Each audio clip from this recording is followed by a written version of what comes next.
My parents disowned me, but now my brother-in-law thinks he deserves my fortune for marrying into the family, and so I'm Logan, 32M. I built a tech company from nothing after being disowned by my conservative, status-obsessed family. Why? Because I turned down their plan for my life. I was supposed to join the family legacy, aka my dad's crusty law firm, and marry some respectable girl from a nearby country club. Instead, I moved across the country, came out as bisexual, and started a business out of a garage with my college mentor. 5 years later, that garage turned into an office building with 70 employees, a boardroom, and a market valuation that still makes my brain short-circuit when I look at my bank account. But let's rewind. I grew up in a suburb of Philadelphia. My parents, Diane and Richard, are the type of people who genuinely believe appearances are more important than people. If you ask Diane what her greatest achievement is, she'll say, raising children who knew better than to embarrass us. Spoiler alert, I embarrassed them. After college, I got into a fast-track law program and interned at Dad's firm, but it didn't last.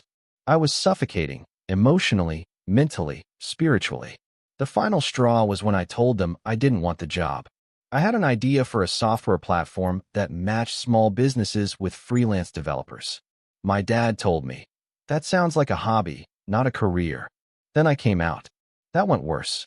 They cut me off. Like, immediately. No more allowance. My phone plan got canceled mid-call with my friend Miles. My mom packed up a box of my stuff and left it in the foyer. No goodbye, no apology, nothing. Natalie, my younger sister, was the only one who reached out. She texted, I'm sorry. I don't agree with them, but you know how they are. Yeah, I did. I moved to Seattle with $2,000, a backpack, and a head full of rage-fueled ambition. Miles let me crash on his couch. We built the app. It blew up. 3 years in, I bought a condo. 5 years in, I bought the building the company sits in. I didn't reach back out. I figured they made their choice. Which brings me to a few months ago. Out of nowhere, Natalie invited me to her wedding. She was marrying this guy Brent, and she wanted me there, as family. I almost didn't go, but Ava, my fiancée, said something that stuck. You don't have to go for them. Go for you. Show them who you are now. So I went. Quietly. No fanfare. I even wore a plain navy suit and skipped the Tesla rental. Didn't want to make a scene. Brent met me at the rehearsal dinner. He was friendly. Maybe a little too friendly. He shook my hand with both of his like we were old pals and said, So you're the tech genius, huh? Man, Natalie undersold you. You're like a real-life Tony Stark. I laughed politely. He kept going. You know, I've been thinking about starting something too. Real estate app, totally game-changing. I'd love to pick your brain sometime. Or hey, maybe we partner up. Family business, right? I gave him the benefit of the doubt. Weddings are weird. People say stuff. The next day, he cornered me near the cake table and asked what I thought of his business pitch, which I hadn't actually heard. Turns out, he emailed me a PDF the night before. The file was literally called Brent's Big Idea _file for Logan.pdf. Spoiler alert, it was trash. A knockoff Zillow clone, no tech background, and projections that made 0 sense. I gently told him I was focused on my current ventures, but I wished him luck. He smiled. Too wide. Oh, totally. I mean, I get it. But you know, just figured, family supports family. And that's where it started. A week later, he emailed again. This time, he laid it out. Hey man, I really think we could build something special. I just need $200,000 in startup capital to get going. Let me know when we can meet. Would be good for Natalie too. She deserves stability. You know what I mean. I didn't reply. I was still processing the audacity. The next email came 2 days later. I'm not asking for a handout. Just a steak. You're doing great. And I figure, since we're brothers now, this is just the kind of thing families help with. Brothers. Now, Ava read it and said, wow. He thinks marrying your sister gives him access to your bank account. I agreed and ignored it. Then he texted me at 11:43 p.m. on a Tuesday. Being family means sharing the wealth, right? That was the moment I realized this guy wasn't just entitled. He believed, deep down, that he deserved a cut of what I built. Because he married my sister. Because we share blood somewhere down the line. Because I made it, and he didn't. And that must mean I'm hoarding something he should have. I didn't respond. I figured that'd be the end of it. If I thought Brent's late night, sharing the wealth, text was rock bottom, I was wrong. 2 days after the text, I got a phone call from my mom. For context, Diane hadn't called me in 5 years. Not once. She hadn't called when I launched my company, when we raised our Series B funding, or when the local paper did a profile on me. But now that Brent was floating the idea that I owed him a small fortune, suddenly, I was worth talking to. Logan, she said, voice tight like she was holding back tears or rage. Your brother-in-law says you're being cold. I laughed. Literally couldn't help it. Cold? I asked. He asked me for $200,000. I said no. She exhaled sharply. It's not about the money. It's about the principle. He's trying to build something for your sister. For their future. And you've always been so fortunate. Oh my God, I cut in. You're guilt-tripping me for not bankrolling a guy I've known for 5 minutes. She paused, then said, Logan, you're punishing your sister for marrying someone who reminds you of us. That hit a nerve. I hung up. I didn't yell. I didn't argue. I just ended the call. And for about a week, it was quiet. Ava and I joked that maybe Brent realized how ridiculous he sounded. Then he emailed again. This one was unhinged. I've spoken with some financial advisors and lawyers, and they agree that it's not unusual for family wealth to support new ventures, especially when the marriage ties are fresh. I'm asking for a formal investment now, $250,000. We can work out equity. Formal investment. Marriage ties. Fresh. It was like he was selling me on a timeshare I never agreed to tour. I forwarded it to Ava with the caption, Is this man okay? She replied, He's about 3 wine coolers away from writing Logan Corp. In crayon on the family tree. At that point, I blocked his email. Not out of spite, out of necessity. The man was delusional. But Brent didn't give up. He just changed tactics. Suddenly, I was the villain.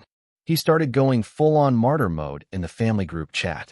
Yes, I'm still in the family group chat. Mostly for memes from my cousin Rachel, and to keep tabs on when someone dies. He wrote, I just want to say I'm disappointed. I thought joining this family meant something. I thought we supported each other. Natalie and I are trying to build a future, but some people would rather hoard their blessings than lift others up. Then he posted a passive-aggressive quote card with gold script on a black background. Family is supposed to be your safety net, not your competition. I left the group chat. And that, apparently, was the final straw. A week later, Natalie called. Her voice was shaky. Brent's upset, she said. He says you made him feel small. I was walking through my office at the time and had to step into a conference room, so I didn't start shouting in front of my employees. I made him feel small. I repeated, because I wouldn't fund his fake startup? Logan, please, she whispered. He thinks you see him as a joke. And Mom and Dad agree. Of course they did. Natalie kept talking, something about just making things right and family unity, but I tuned out.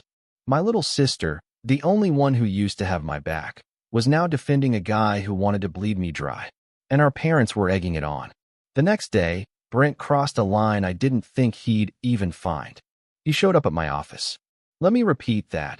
He showed up at my company, without warning, without an appointment, just walked past the receptionist like he owned the damn place and asked for a meeting with Logan or whoever's in charge. I was in a meeting with Miles when my assistant knocked and whispered, There's a Brent here to see you. Says it's urgent. Miles raised an eyebrow. Brent. I groaned. My brother-in-law. Kind of. Miles, who's 45 and built like a bouncer disguised as a CEO, stood up immediately. You want me to handle it? I'll do it, I said. But stay close. I walked out into the lobby and saw Brent in a leather jacket, holding a folder and smiling like this was Shark Tank. Logan, hey. Glad I caught you. I figured we could talk face to face. Man to man. Brent, I said calmly, you're trespassing. His smile faltered. Whoa, no, This is a private office. You're not an employee. You're not a client. You're not a vendor. You're a guy I saw once at a wedding. Get out. His face turned red. You're seriously doing this? After everything? After what this family's done for you? I laughed. Loud. What this family did for me? You mean cut me off, call me a disgrace, and pretend I didn't exist for 5 years. I stepped closer. You don't get to marry into my trauma and then invoice me for your ambition. Miles appeared behind me. Brent saw him, muttered something under his breath, and left. That night, I got a text from my dad. This behavior is unacceptable. You embarrassed your sister's husband. You're letting money go to your head. I didn't respond, but Ava did. She posted a picture of us at a charity gala, me in a suit, her looking radiant in green, and captioned it, "When your success isn't built on family favors, you don't owe anyone a cent." Brent unfollowed us. My mom posted a passive-aggressive Bible verse about generosity of spirit. My dad stopped texting. And Natalie? She sent me a voice memo. Just 4 words. "Please don't escalate this." But it was already out of my hands. The family had chosen sides, and I wasn't on theirs. You ever have one of those moments where you think, this can't get worse, and then life goes, "Hold my beer"? Yeah, that was me. 2 weeks after Brent got kicked out of my office, I got a formal email from him. Not some half-baked idea with emojis and typos like before. No, this was legit. It had a subject line that started with investment opportunity, legal draft, and ended with my full name. It came from some free Gmail account with a fake-sounding business name, Patriot Real Estate Innovations. He had attached a 4-page contract. I'm using that word generously.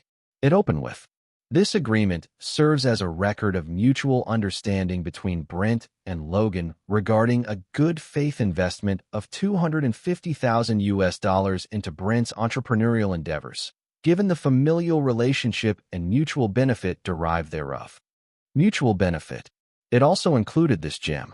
Failure to respond to this contract within 14 business days will be interpreted as a breach of family loyalty and public reputation. Public reputation. Like he was threatening to Yelp review my bloodline.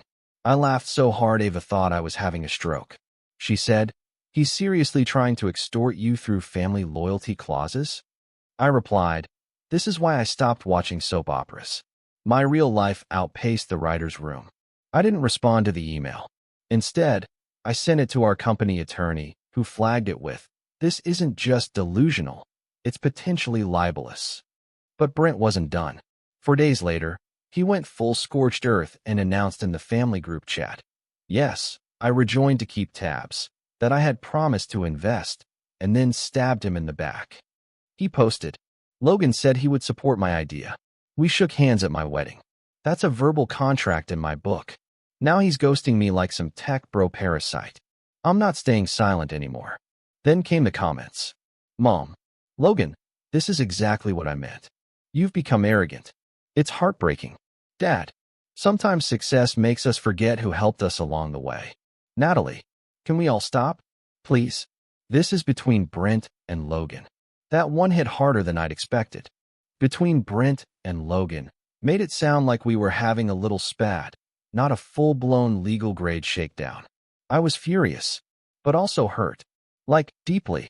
For a second, I thought maybe I had been too harsh. Maybe I should have explained myself more. Maybe I owed Natalie that much. Then Ava showed me Brent's latest Instagram story. It was a video of him drinking champagne on a yacht with some crypto bros, captioned, "Manifesting wealth with or without the haters. My time's coming." That snapped me back to reality. That weekend was the family reunion. I hadn't planned to go, obviously, but apparently Brent did. And he brought a printout of the contract with him. I know this because my cousin Rachel FaceTimed me from the buffet line, whispering, "Dude, Brent is literally showing your dad this paper like it's the 10 Commandments. Your mom is nodding like she's at a cult seminar." I laughed. "Are there snacks at this cult seminar?" She flipped the camera to a table of deviled eggs and meatballs. Worth the emotional trauma? Not really. Then she turned it back and said, "For what it's worth, I think you're doing the right thing." She paused, then added, "But they're talking about cutting you out for good. Like, inheritance, photos on the wall, all of it." I shrugged. They already did that once. Second time's just recycling. That night, I got the official word. A voicemail from my dad. His voice was tired, but firm. "Logan, we're calling to say we won't be engaging in further family events while this tension continues. If you want to be part of this family, We need to see some willingness to make things right. You know what that means. Yup. It meant, give Brent the money or disappear again. Ava looked at me after I played it and said, "What's your move?" And for the first time in a while, I wasn't sure. I didn't care about the money.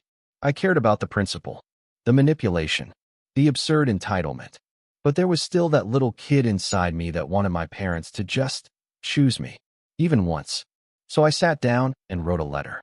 Not an email, a literal pen-to-paper letter. I mailed it to my parents and to Natalie. It said, "I didn't build my life to prove anything to you, but I'm not going to let you rewrite history. You cut me off. You disowned me. You made your peace with losing me when it fit your sense of morality. And I survived that. Thrived, even. Now, because I've succeeded without you, you want a piece of it through Brent. You've chosen him as your golden boy because he plays your game. But don't ask me to play too. I'm not investing in his fantasy because I don't owe him, or you, anything. Not after what you did. If that means I'm out of the family again, so be it. At least this time, I'll be leaving on my terms. Logan." I didn't get a reply. Not from my parents. Not from Natalie. But 2 days later, I got a notice from our legal inbox. Brent had filed something. It wasn't a real lawsuit, just a letter from some shady online legal service, demanding that I honor a familial commitment to invest or face potential defamation action. My attorney replied with one sentence. "Any further communication will be treated as harassment and litigated accordingly." That shut it down. But the damage was done. My name was being whispered at country clubs and alumni groups. I got a DM from someone I hadn't talked to since high school that said, "Dude, what's this about you getting sued by your sister's husband?" Ava held my hand through all of it. "You didn't do anything wrong," she said. "And you're not alone." And for the first time in this whole insane saga, I realized something important. Brent wasn't the problem. My parents weren't even the problem. The problem was thinking I needed their approval at all. That ends now. I never wanted a war. All I ever wanted was to live my life on my own terms, without being treated like a defect just because I didn't fit my family's mold. But when someone walks into your house swinging a sword, you've got two choices: hide or pick one up too. So I picked mine up. After weeks of drama, manipulation, and one very creative pseudo-lawsuit, I invited everyone to my house. My parents, Natalie, Brent. Not because I wanted reconciliation, because I wanted closure. Ava asked me 3 times if I was sure. "You don't owe them this," she said every time. And she was right. But I needed to end this the right way, not through texts, not through lawyers. In person, with no room for spin. Everyone showed up. Natalie was quiet, barely looking at me. Brent had that trademark smirk he wore when he thought he was winning. My mom and dad came in dressed like they were going to a fundraiser, not a reckoning. My father nodded stiffly. My mother didn't even offer that. We sat at the dining table, the same one Ava and I had just bought. Sleek, modern, made of black walnut. Expensive as hell. I picked it deliberately. I wanted them to feel the weight of sitting at my table in my house. "Thank you for coming," I said. "Let's keep this short." Brent leaned back in his chair like he was at a poker game. "Sure. Let's settle this like grown men." I ignored him. I turned to my parents first. 5 years ago, you made a choice. You cut me off. You said I was a disappointment, an embarrassment. And now, after building a life on my own, you've chosen to come back, not with apologies, but with demands. You think I owe Brent something. You think I owe you something. I don't. Diane raised a brow. We never demanded anything. We simply said you should consider helping your sister and her husband. No, I said. You said I was punishing Natalie by refusing to fund Brent's fantasy startup. You said I was the problem, not the guy who forged a legal document and called it a business plan. Brent leaned forward. It's not a fantasy. It's a legitimate opportunity.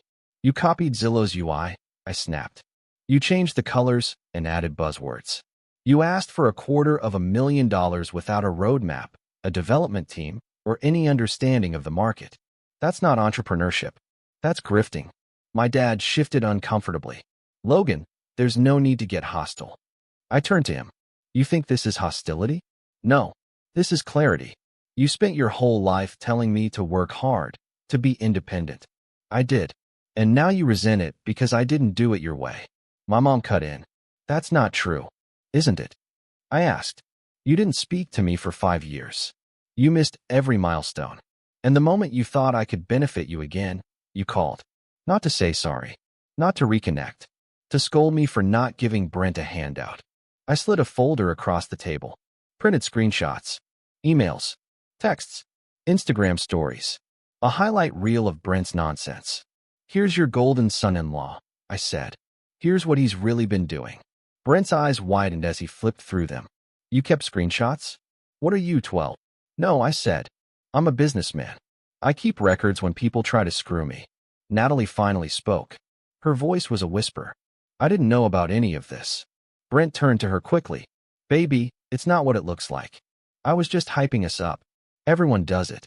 You said you wanted security. I didn't say extort my brother, she cut in. Her voice cracked. Jesus, Brent. The room went still. And then my mother did what she always did, shifted the blame. Logan, if you just handled this more privately.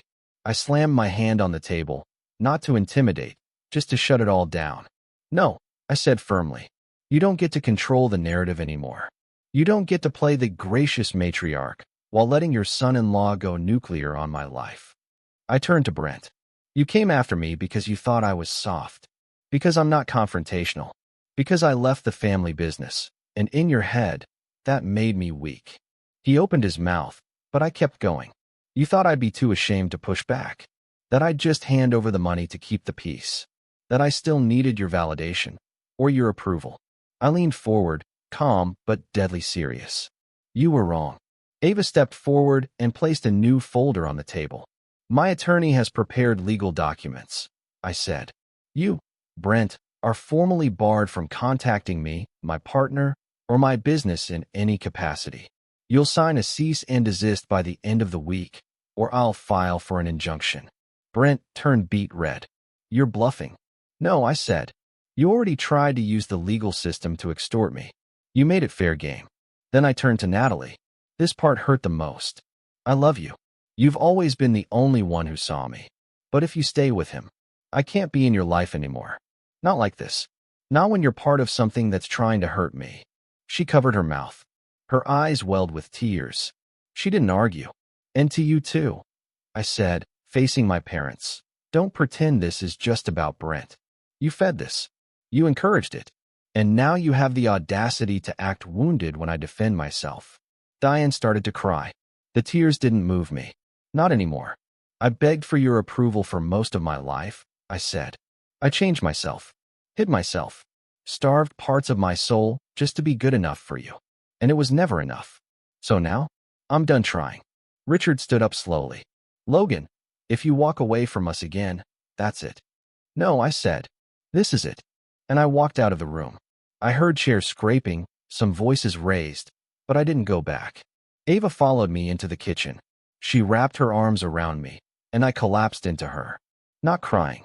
Not broken. Just free. When we went back out 15 minutes later, the house was empty. They'd let themselves out. No note. No text. Just silence. And for the first time, it felt like peace. They say that silence is peaceful. That after the storm, there's calm. But the days after the confrontation were not calm. They were radioactive. The morning after the family walked out, Brent struck again.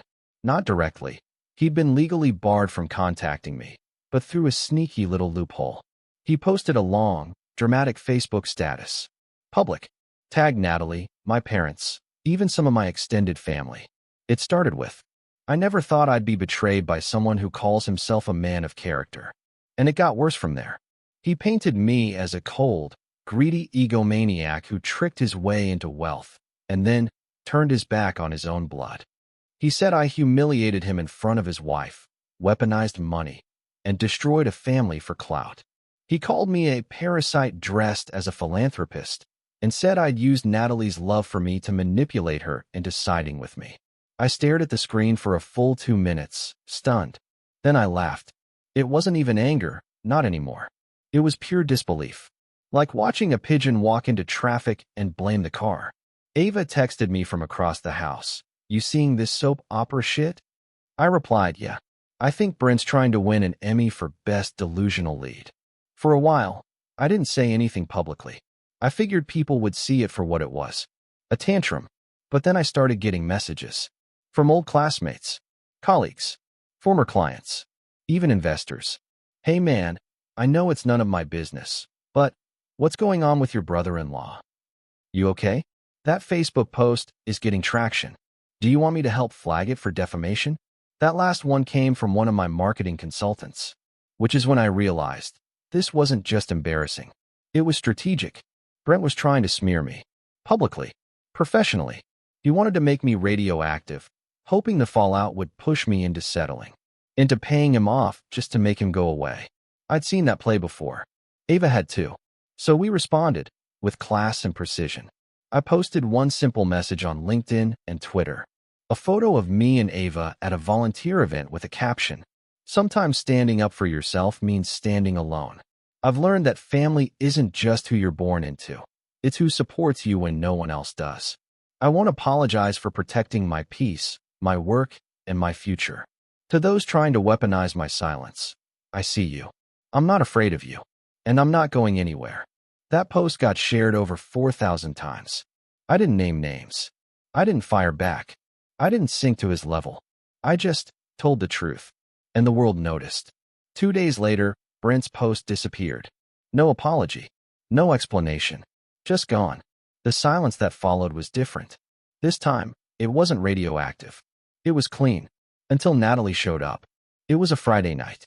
Ava and I were eating takeout and watching reruns when the doorbell rang. I checked the camera. It was her. Alone. I opened the door slowly. She looked tired, pale. Her eyes were red. "Can I come in?" she asked softly. I nodded.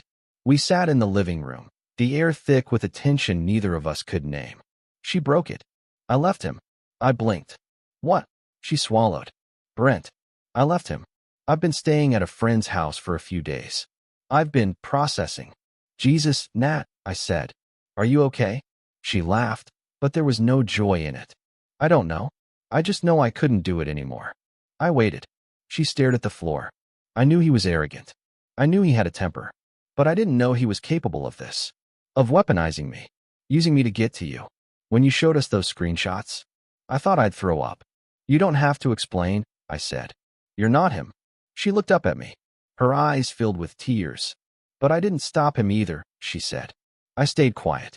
I let him talk about you like you were some greedy villain. And part of me believed him, because it was easier than admitting I'd married someone who never loved me. Not really. He loved what I could give him. My name. My connection to you. He thought marrying me was a golden ticket. She paused. And I let him. I stood up and sat beside her. "You don't have to carry that," I said. "I don't blame you." "I blame myself," she whispered. "Because I knew something was off. I saw the signs. I ignored them." We sat in silence for a while. Then she asked, "Is it too late to fix this? Between us, I mean." I looked at her. My sister. The one who used to sneak me cookies when I skipped dinner. The one who cried with me in the attic the night our dog died. The one who, for a long time, was the only person in the family who saw me. "No," I said. "It's not too late." She started to cry, quietly, shaking, but finally letting it out. We talked for hours. About Brent. About our parents. About everything we never said out loud. By the time she left, I knew one thing for sure. Whatever else happened, I had my sister back. 2 weeks later, she filed for divorce. 3 months later, my parents sold their house and moved to Florida without a word. I haven't heard from them since. And you know what? I'm good with that. A few months after the storm cleared, Ava and I got married. It wasn't huge. No white tents or orchestras or destination resort. Just a small ceremony in a botanical garden with people we loved. People who chose us. Natalie stood beside me, holding Ava's bouquet during the vows. When the officiant asked if anyone objected, she whispered, "If Brent crashes this, I swear to God I'll tackle him." He didn't. He was a ghost by then. After the ceremony, we took photos under an arched trellis covered in wisteria. Someone snapped a candid of Ava and me laughing. That photo is framed in my office now. A reminder of what I built, of what I protected, of what I chose. Because that's the thing about family. You don't owe them your silence. You don't owe them your peace. And you sure as hell don't owe them your fortune. Sometimes, The best thing you can do for your soul is burn the bridge they built to your heart, especially if all they ever did was march across it to take more than they gave. So yeah, my parents disowned me. My brother-in-law tried to rob me with a smile, but I stood up, and I walked away with my name, my business, my marriage, and my damn soul intact. Not a bad trait.